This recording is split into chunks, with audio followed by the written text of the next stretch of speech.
Hi, Neil. I am so excited to finally talk to you. We have been waiting and waiting. I know. You're not part Asian, you know. I heard. Yeah. Which part? Well, it's hard to tell. So I was Chinese supposedly, but I was born in the Philippines, so the gene pool in the Philippines is such that, you know, I could be anything. You know, I'm Spanish, German, Chinese, and English. My grandmother was German, and my mother was Spanish and German. Which means you grew up and you were very exotic. Yes. Lots of attention. And you caught Steve McQueen's eye. Well, you see that picture over there? Which one? That one over there. Yeah. That was, we were in New York with Frank Sinatra. Frank had taken us out to New York with Robert Wagner and Natalie Wood because we had just finished the movie. It was Steve's first really major motion picture, you know, and Frank was starring in it, and Frank and Steve became very good friends. And he loved Steve, Frank. And so he took us to New York for a bit of fun, and first time I'd ever been in a private plane. And then he was taking us to Atlantic City because he was doing a show there and he wanted us to see that. That was the first time Steve said, I want a piece of that. I said, it's coming, honey, it's coming. So anyway, in the hotel room in New York, I won't tell you the name of the hotel because they may come after me, you know?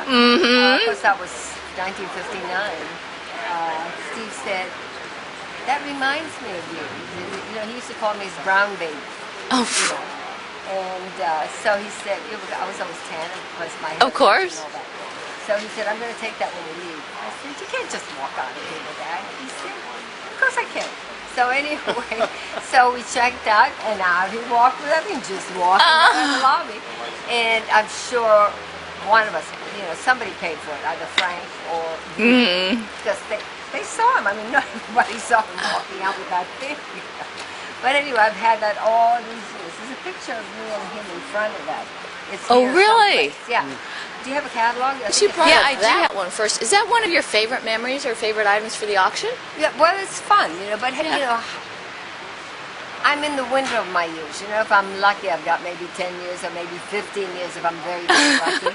And I figured, you know, there's no point in me hanging on to all this stuff. My son is drowning in McQueen memorabilia, and I saved some for my granddaughter who wanted to see. And, you know, she said, I'm not going to fill up my house with McQueen stuff. She said, I'll pick out what I want. So she did pick out what she wants, and those I'm saving for her. But all this stuff, Bonham's has made copies of them for me. So I've got copies of everything. So I don't need all that stuff in my house. This was in a little CD, you know?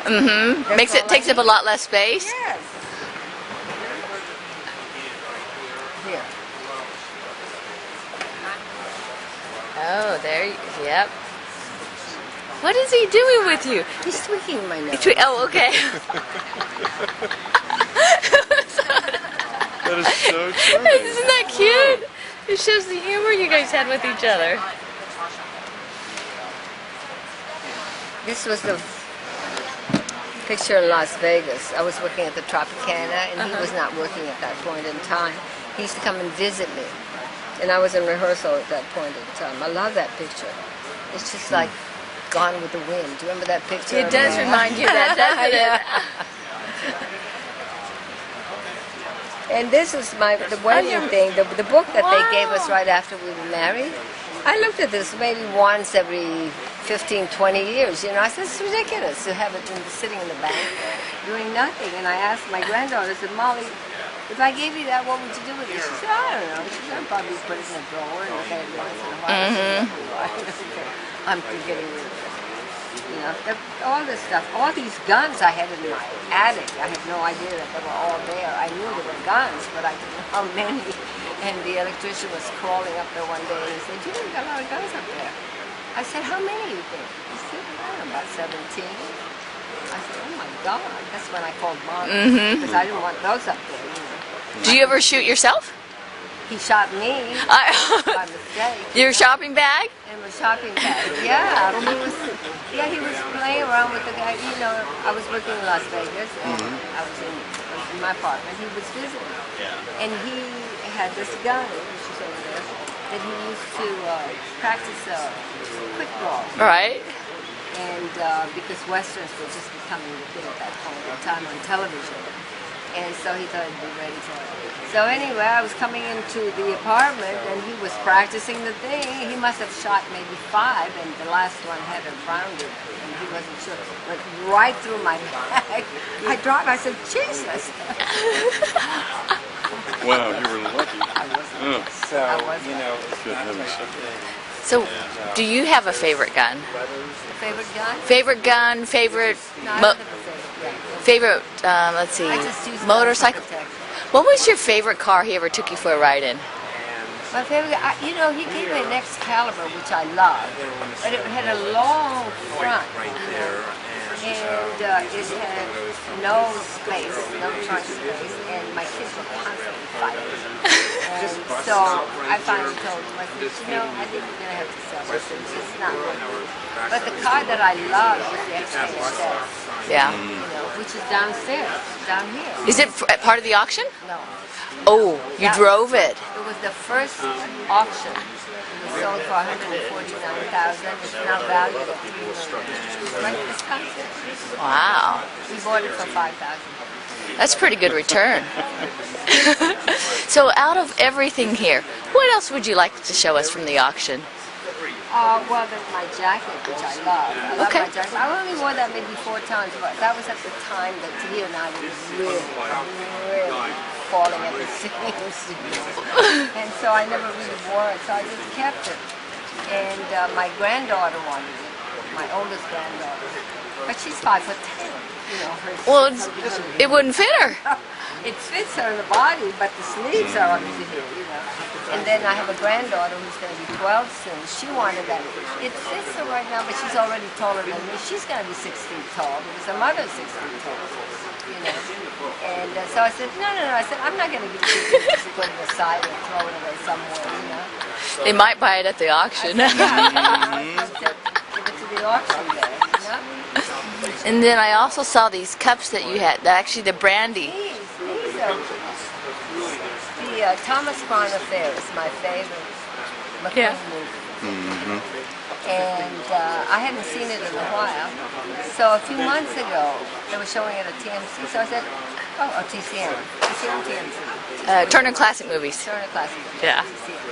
So anyway, so I said, I think I'm going to sit down and watch this thing. So I got my popcorn and my lemonade, and I'm looking. And suddenly they get to this scene In the movie? library. Yeah. And they've got this thing, they're talking, and they're with the brandy glasses, and I'm looking at them. Suddenly something, I said, I have those.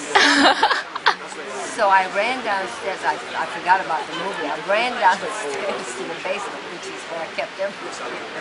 Basement, attic, trunks, you know, that's where I have all the stuff.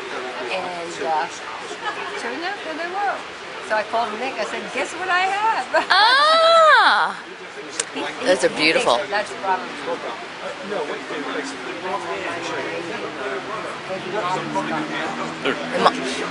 Now tell me about Molly's car over here, because Nick had shared it with me. That was issued by Ford Motor Company in Right. 2001. They issued me, I think it was a limited edition. They had about 500 of them. Yeah. And the first one went to Chad with flip coins. The first one went to Chad, and the second one went to Molly. And we've had it in storage all this time because Molly was at that time not driving yet. She was 16 or 17. She was driving, but I wouldn't let her in that, you know. Yeah. So we had it in storage. So finally I asked Mom when the new ones came out, 2008 version, which is great. I said, do you want the car? She said, no. So we sold it to Chad, the second one. And so this one, I said, what do you want to do? She said, let's sell it. I said, okay, we'll sell it. She goes, Well, it's in mint. Range Rover. It's in mint condition with 35 miles. Yeah, the first 10 miles or 12 miles I put in. Oh, you were actually in it then? Oh, yeah. I drove it around just to see how it felt.